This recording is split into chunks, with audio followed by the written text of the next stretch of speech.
नमस्कार दोस्तों। बीजेपी प्रियंका गांधी पर निशाना साधते हुए कह रही है कि प्रियंका गांधी कहती थी कि लड़की हूं, लड़ सकती हूं। अगर लड़ सकती हैं तो वह आएँ, उत्तर प्रदेश से चुनाव लड़ें। ये दोनों भाई बहन केवल अपनत्व का झांसा देते हैं। वायनाड की जनता भी जागृत होगी और प्रियंका गांधी के जीवन का जो पहला चुनाव होगा वह हार के साथ शुरू होगा। दरअसल यह बयान बीजेपी के राज्यसभा सांसद दिनेश शर्मा का है, लेकिन क्या सच में ऐसा है? क्या प्रियंका गांधी या राहुल गांधी को अमेठी की हार का खौफ जा नहीं रहा और क्या इसीलिए इस बार भी अमेठी से गांधी परिवार चुनाव नहीं लड़ा, बल्कि अमेठी से कांग्रेस ने केएल शर्मा को खड़ा किया ताकि अगर हार मिले तो इस बात को सेट किया जाए कि गांधी परिवार का कोई शख्स इस सीट से लड़ता तो चुनाव जीत जाता, और अगर जीत मिले तो ये सेट हो जाए कि राहुल प्रियंका की मेहनत रंग लाई। ये बात और है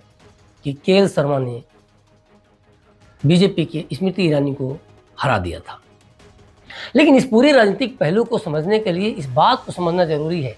कि जो कांग्रेस 2019 में यूपी में सिर्फ रायबरेली की सीट जीत पाई थी, वो इस बार 6 सीटों के साथ संसद पहुंची है। तो कांग्रेस को लग रहा है कि यूपी की जनता उसे काफ़ी पसंद कर रही है, और चूंकि वो ये देख रही है कि उसका वोट शेयर भी बढ़ा है, और वो यह मांग कर चल रही है कि उसके वोट शेयर बढ़ने के पीछे बड़ा कारण है मायावती के बीएसपी के वोटर का उसकी तरफ शिफ्ट होना।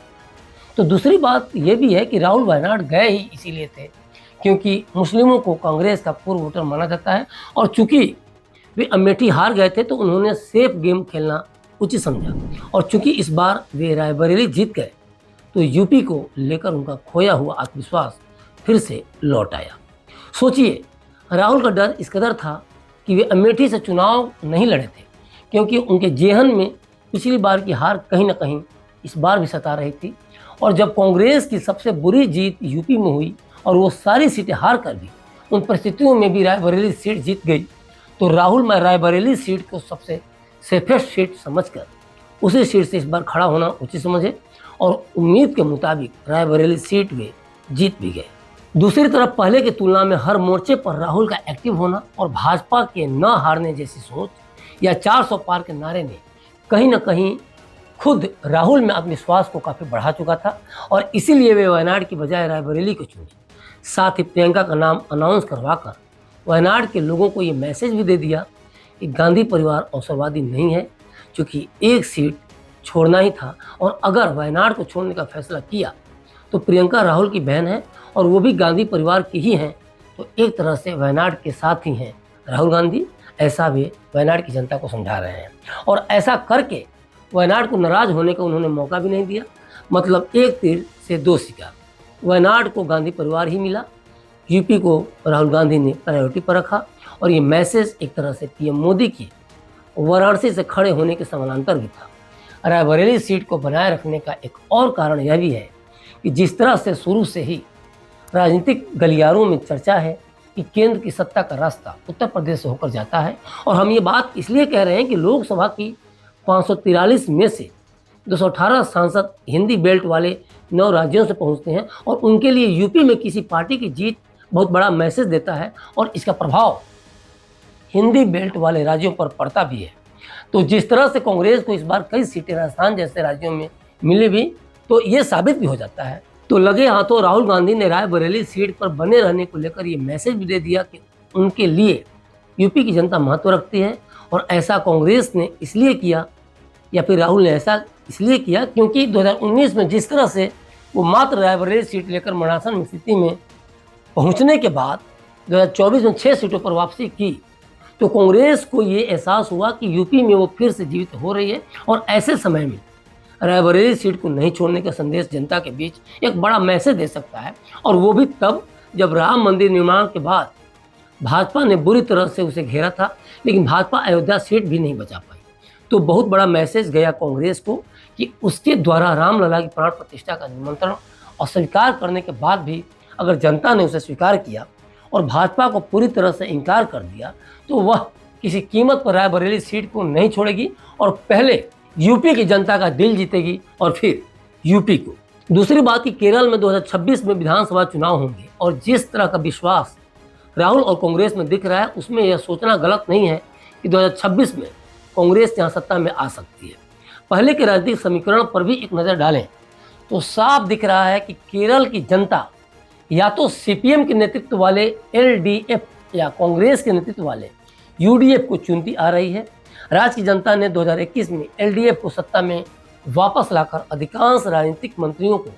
आश्चर्यचकित कर दिया था और 2024 के लोकसभा चुनाव में सीपीआईएम का प्रदर्शन खराब रहा और उसे सिर्फ एक सीट पर जीत मिली। कांग्रेस ने 2024 में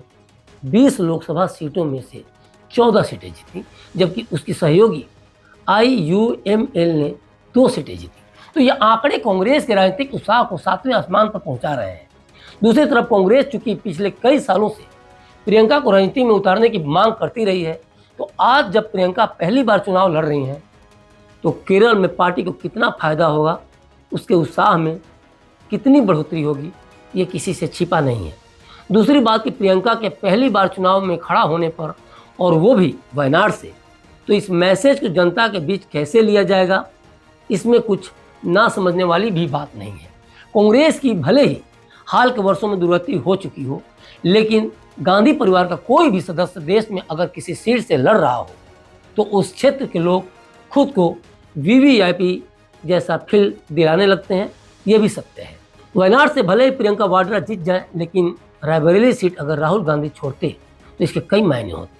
पहला तो यह कि राहुल अगर रायबरेली सीट छोड़ते और दोबारा चुनाव होता तो हार सकते थे, ये डर गांधी परिवार में था। हालांकि रायबरेली लोकसभा सीट पर 1971 में इंदिरा गांधी ने जीत दर्ज की थी। इसके बाद भाजपा इस सीट पर सिर्फ 1996 और 1998 में जीत दर्ज की और साल 1999 के बाद से आज तक रायबरेली सीट कांग्रेस से कोई नहीं छीन सका। लेकिन भाजपा ने इस सीट से 2 बार जीत दर्ज कर एक मैसेज तो दे ही दिया था कि कांग्रेस को इस सीट से हराया जा सकता है। दूसरी बात कि जिस तरह से बीजेपी को 2024 में यूपी में सीटें मिली थी और अयोध्या सीट भी बीजेपी हार गई थी, उसको लेकर अब यूपी की जनता में बहुत अफसोस है। सोशल मीडिया और लोगों के जिस तरह से वीडियो आए उसे देखकर तो यही कहा जा सकता है, तो हो सकता था कि रायबरेली में प्रियंका गांधी को हराकर पूरे यूपी में बीजेपी को सीटें कम देने का बदला यूपी की जनता ले सकती थी और कांग्रेस और अखिलेश को सीटें देकर तोहमत लेने या लल्लू सिंह को हराने से भी ऐसा वो कर सकती थी। और वो जैसा कि वीडियो भी वायरल हो रहा है, लांछन वगैरह कई तरह के लगाए जा रहे हैं या फिर ये अपील की जा रही है कि अयोध्या में सामान मत कर दो, तो इन सब चीज़ों से देखा जाए तो एक मैल धोने के तौर पे या फिर ये लांछन को हटाने के तौर पे जनता रायबरेली सीट से प्रियंका गांधी को या फिर जो भी कांग्रेस का नेता खड़ा होता, खासतौर पर प्रियंका गांधी का चूंकि नाम आता, तो उनको हराकर ऐसा मैसेज दे सकती थी। तो अभी तक के लिए बस इतना ही। बने रहिए क्लिक इंडिया के साथ और मुझे दीजिए इजाज़त। शुक्रिया।